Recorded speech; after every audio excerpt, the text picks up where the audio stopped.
Trump issues first commuted prison sentence. President Trump. Donald John Trump. House Democrats slams Donald Trump Jr. for serious case of amnesia after testimony. Skier Lindsey Vonn. I don't want to represent Trump in Olympics. Poll. 4 in 10 Republicans think senior Trump advisors had improper dealings with Russia. More on Wednesday. Issued his first commuted sentence for a federal prisoner, freeing Shalom Rubashkin, the former owner of the country's largest kosher meat processing plant, who in 2009 was sentenced to 27 years in prison for a litany of financial crimes.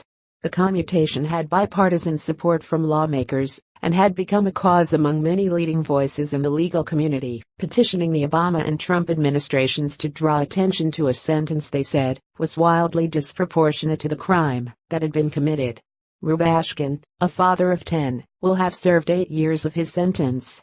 The commutation is not a presidential pardon. Rubashkin's conviction will stand, as will his terms of release, and the restitution payments he will be obliged to pay. Still, the commutation will clear Rubashkin of the remaining 19 years of a sentence that had been condemned by politicians on the left and the right as cruel and unusual. The president's review of Mr. Rubashkin's case and commutation decision were based on expressions of support from members of Congress and a broad cross-section of the legal community, the White House said in a statement. A bipartisan group of more than 100 former high-ranking and distinguished Department of Justice (DOJ) officials, prosecutors, judges, and legal scholars have expressed concerns about the evidentiary proceedings in Mr. Rubashkin's case and the severity of his sentence.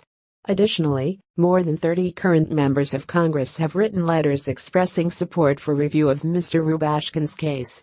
Rubashkin was the CEO of a kosher meatpacking plant in Iowa, the largest in the country. Federal law enforcement raided the company in November 2008 and Rubashkin was found guilty of bank fraud and money laundering.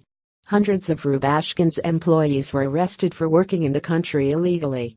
Scores of the country's leading legal experts, including 4 attorneys general, wrote to Trump earlier this year asking that Rubashkin's sentence be commuted, arguing that the 27-year sentence was excessive because he was a first-time, non-violent offender.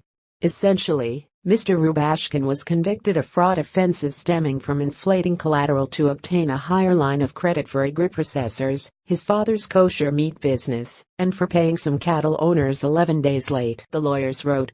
Mr. Rubashkin is a devoted husband and father, a deeply religious man who simply doesn't deserve a sentence of this length, or anything remotely close to it, the letter continued. Indeed, his sentence is far longer than the median sentences for murder, kidnapping, sexual abuse, child pornography and numerous other offenses exponentially more serious than his. This is the first time Trump has used the executive power to commute a federal prisoner's sentence, although earlier this year he pardoned Joe Arpaio, the controversial former sheriff of Maricopa County, Arizona. Arpaio had been convicted of criminal contempt for disobeying a Justice Department edict against racially profiling Latinos.